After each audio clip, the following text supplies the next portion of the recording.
करीम।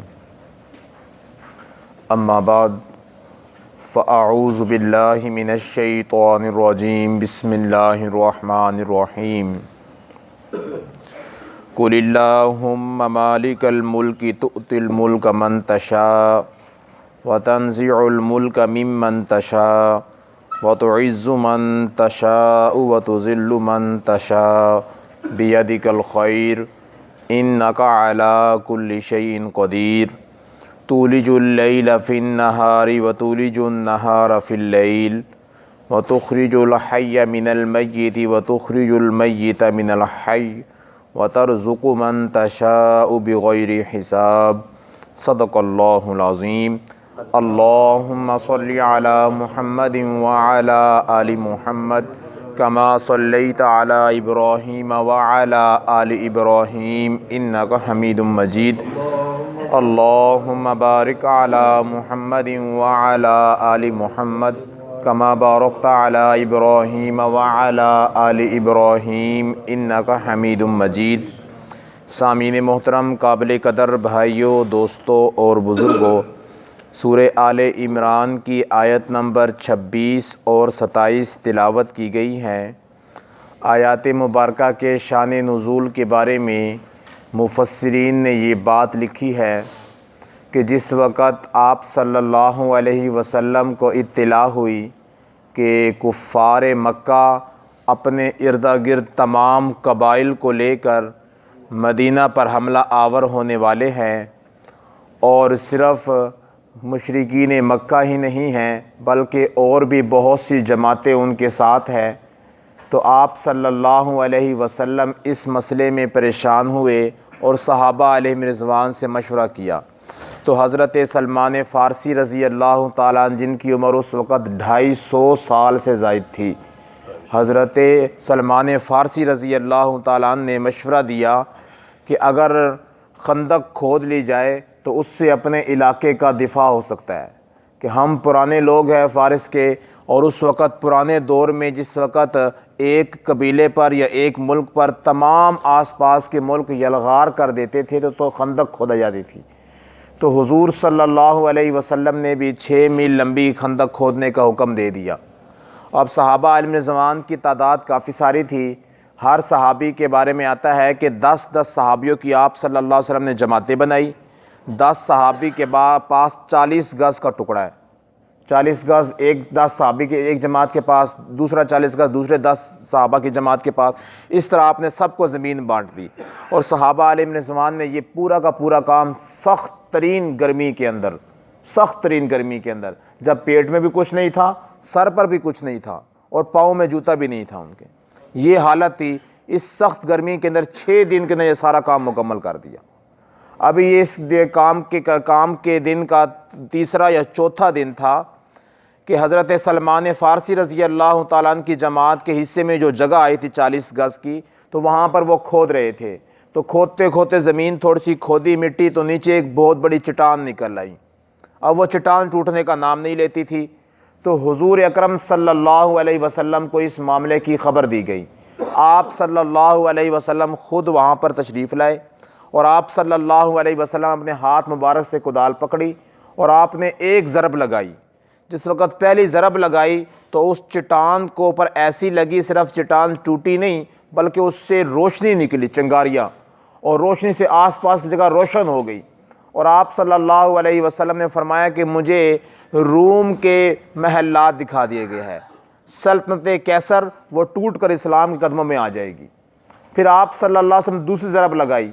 जब दूसरी ज़रब लगाई दोबारा से रोशनी उठी, तो आप सल्लल्लाहु अलैहि वसल्लम फरमाया कि मुझे ईरान की सल्तनत किसरा, क्योंकि ईरान के बादशाह को किसरा कहा जाता था और रूम के बादशाह को कैसर कहा जाता था, तो आपने फरमाया कि ईरान की सल्तनत किसरा जो सी है वो भी टूट कर इस्लाम के कदमों में आएगी। फिर आप सल्लल्लाहु अलैहि वसल्लम तीसरी ज़रब लगाई। जब तीसरी ज़रब लगाई तो आप सल्लल्लाहु अलैहि वसल्लम ने फरमाया कि मुझे सनआ मकाम के महल्लात दिखा दिए गए। सनआ मकाम जो उनसे अफ़गानिस्तान की तरफ कोई मकाम है, तो उस मकाम के बारे में आप सल्लल्लाहु अलैहि वसल्लम ने खबर दी। और उलमा ने लिखा ये ऐसा मकाम है जो अफ़गानिस्तान और तुर्क इनके दरमियान का मकाम है और अब इस इलाके का सना का बाज़ हिस्सा अफ़गानिस्तान के अंदर है, बाज़ हिस्सा जो उनसा है वो तुर्क के अंदर है। तो बहरहाल आप सल्लल्लाहु अलैहि वसल्लम ने उस इलाके की खुशखबरी सुनाई। जिस वक़्त आप सल्लल्लाहु अलैहि वसल्लम जब 3 कुदाले और 3 ज़रबे लगाने के बाद ये खुशखबरी सुनाई, तो उस वक़्त मुसलमानों की जमात में बहुत से मुनाफिकीन भी थे। अब्दुल्ला बिन उबई रईसुल मुनाफिकीन था और बहुत से मुनाफिक थे जो थे तो यहूदी, ऊपर से इस्लाम का लिबादा पहना हुआ था उन्होंने। और वो हुजूर सल्लल्लाहु अलैहि वसल्लम और सहाबा इल्म ज़मान की इन बातों को देखकर हंसने लगे और मजाक करने लगे। एक तरफ तो हालत ये है कि पेट के ऊपर पत्थर बांधे हुए हैं, जो वाक़या आता है कि इस पेट पे पत्थर बांधे हुए थे, सहाबी ने दिखाया और हुजूर ने उठाया तो हुजूर के पेट पे 2 पत्थर बंधे हुए थे। ये इसी ग़ज़वा खंदक का वाक़या है। एक तरफ तो इनकी हालत ये है, पाँव में जूता नहीं है, सर पे कपड़ा नहीं है, बदन पे पहनने के लिए पूरा कपड़ा नहीं है, रोटी खाने के लिए कोई चीज़ नहीं है, पेट पे पत्थर बन चुके हैं, ये हालात है। और कहाँ वो सुपर पावर, सबसे बड़ी दुनिया की ताकतें कैसर और रूम जो उनसे है और ईरान की सल्तनत, उसकी ये क्या बातें कर रहे हैं ये।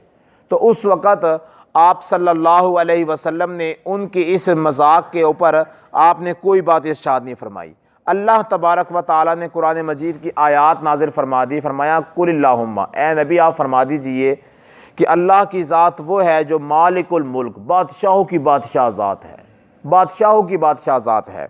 तूतिल मुल्क मन तशा व तंज़िउल मुल्क मिम्मन तशा, जिससे चाहता है हुकूमत दे देता है, सल्तनत दे देता है, जिससे चाहता है सल्तनत छीन लेता है।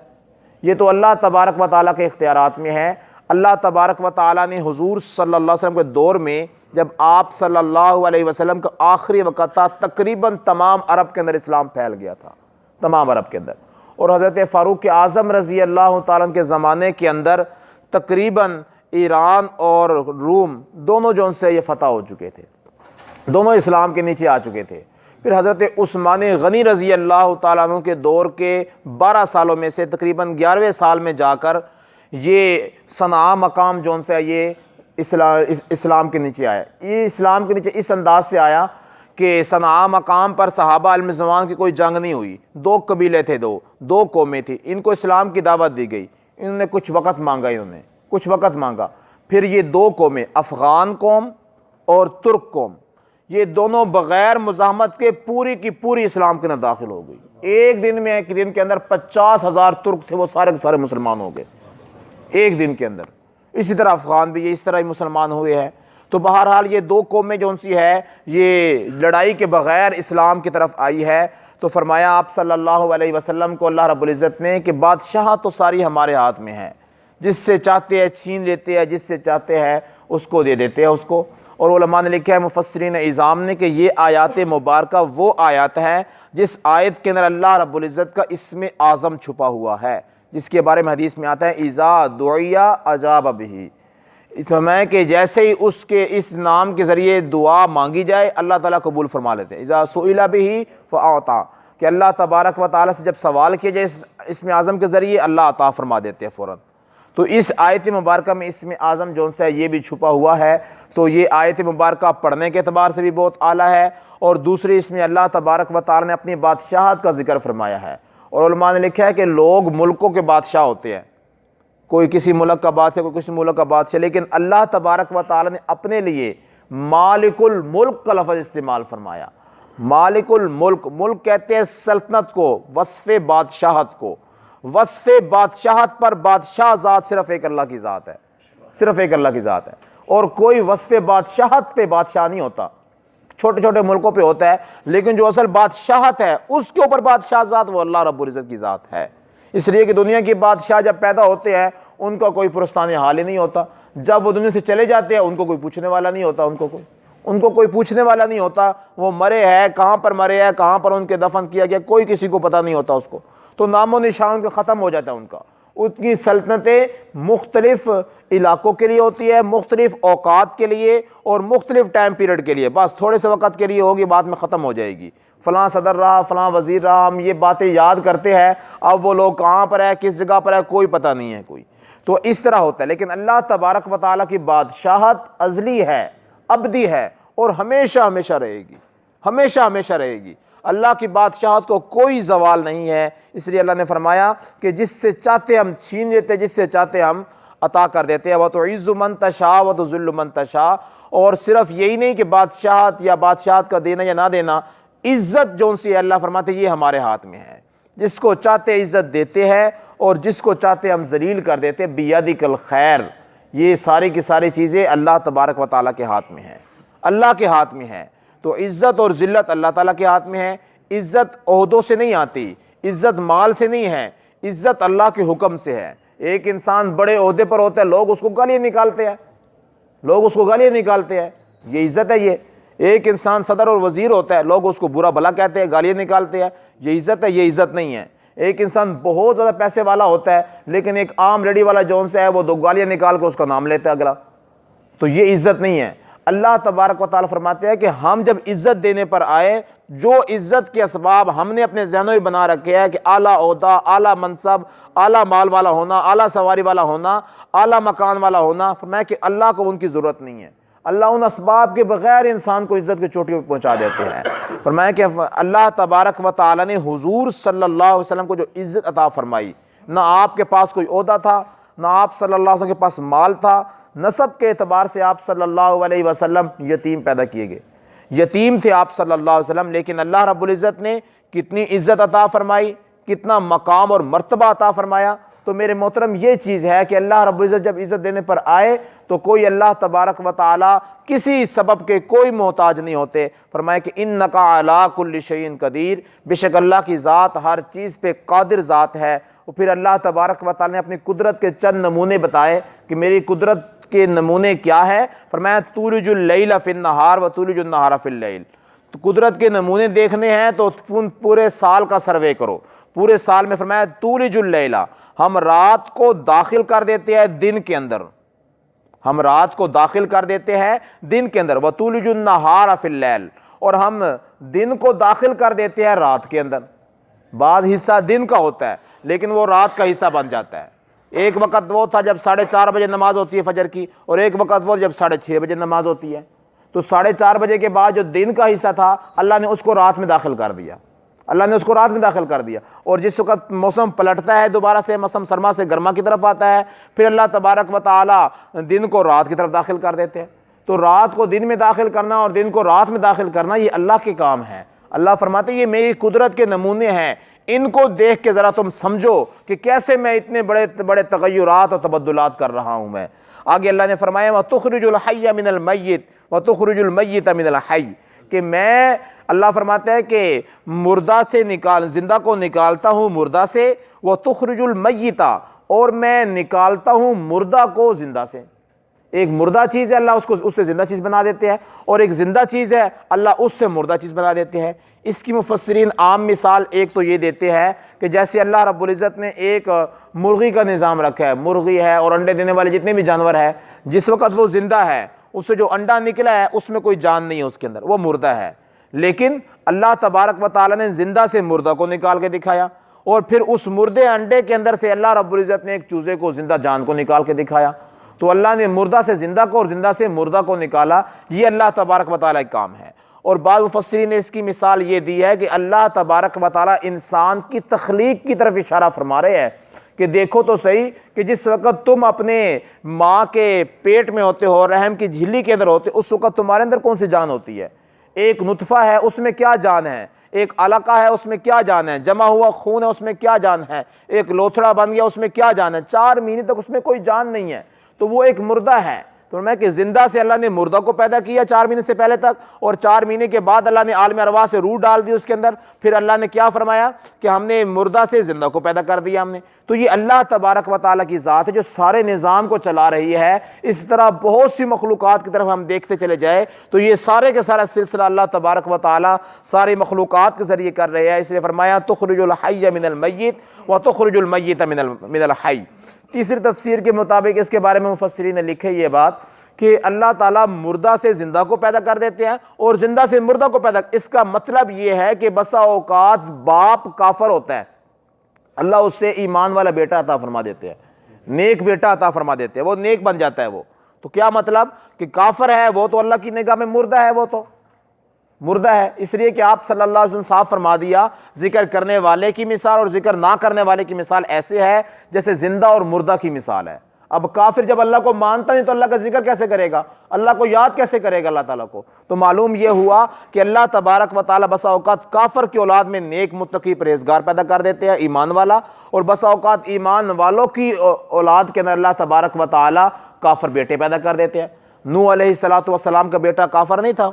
इसी तरह और बड़े बड़े नेक वली औलिया गुजरे जिनकी औलाद जो सी है वो बिगड़ गई, वो कुफर की तरफ चली गई, यहूदियत की तरफ चली गई। इसी तरह लोग ऐसे थे जो खुद तो बुरे थे लेकिन उनके बेटे नेक बन गए। अब्दुल्ला बिन उबई रईसुल मुनाफिकीन जो सा था, इसका अपना बेटा जो सा है वो पक्का मुसलमान बन गया, वो ईमान वाला बन गया। और इतना ईमान वाला बन गया, उतनी गैरत उसके अंदर आ गई कि एक दफ़ा बाप ने जो मुनाफिक था, अंदर से यहूदी था, अंदर से ऊपर से इस्लाम वाला था, एक दफ़ा उसने हजूर सल्लल्लाहु अलैहि वसल्लम और सहाबा के बारे में कुछ जिल्लत अमेज़ बात कर दी। उसने आके सामने तलवार सौंत ली कि या तो अपने आप को जलील कहो, हजूर को इज़्ज़त वाला करो, वरना तुम्हारी तलवार से सर उतारता हूँ। ये ऐसे भी अल्लाह ने, काफर था बाप, उससे अल्लाह ने बेटा। और इसी तरह अबू जहल काफर था, जिसको हुजूर ने फरमाया मेरी हर उम्मत के अंदर एक फ़िरौन होता है और मेरी उम्मत का फ़िरौन अबू जहल है। अबू जहल के बारे में हुजूर ने इतना सख्त अल्फाज इस्तेमाल फरमाए, लेकिन उनका बेटा हज़रत इक्रिमा रज़ी अल्लाह तआला, और इक्रिमा रज़ी अल्लाह तआला जलील क़दर सहाबा आलिम में से है। कई सारी रिवायात ये इनसे मरवी है इनसे।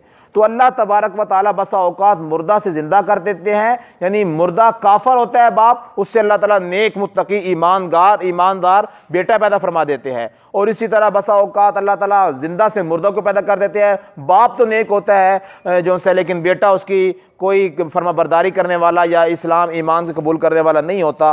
तो ये भी तुखरुजुल हय्य मिनल मय्यित व तुखरुजुल मय्यित मिनल हय्य के अंदर शामिल है। अल्लाह ने फरमाया व तर्ज़ुक़ु मन तशा बिग़ैरि हिसाब, और हम रिज़्क़ देते हैं, कैसे रिज़्क़ देते हैं, मन तशा, जैसे हम चाहते हैं।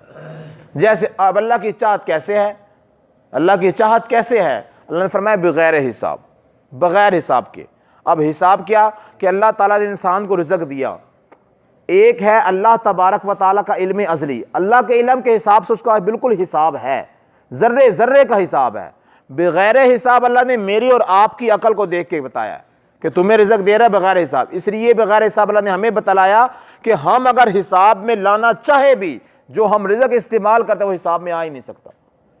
उसका अगर ऑडिट कराना चाहे कि हमने माँ के पेट से निकलने के बाद से लेके अब तक कितनी गंदम खाई है, कितने चावल खाए हैं, कितने कतरे पानी पिया है, कितनी ये चीज़ खाई है, कितने फ्रूट खाया, हम उसका कोई नहीं कर सकते, हिसाब ही नहीं कर सकते। इससे अल्लाह ने फरमाया मैं रिज़्क़ देता हूँ तुमको, और तर्ज़ुक़ु मन तशा, जैसे चाहता हूँ, लेकिन देता कैसे हूँ, बगैर हिसाब। इंसान को हिसाब ही नहीं, इंसान पता नहीं कितने लाखों करोड़ों रुपए खर्च कर चुका है, लेकिन इंसान को इस चीज़ की परवाह ही नहीं है। अल्लाह फरमाते हैं ये मेरी ज़ात है जो बगैर हिसाब किताब को तुझे दे जा रहा हूँ। अल्लाह तबारक व ताला मुझे और आपको समझने की, सही तरीके से अमल करने की तौफ़ीक़ अता फ़रमाए। व आखिरु दावाना अनिल हम्दुलिल्लाहि रब्बिल आलमीन।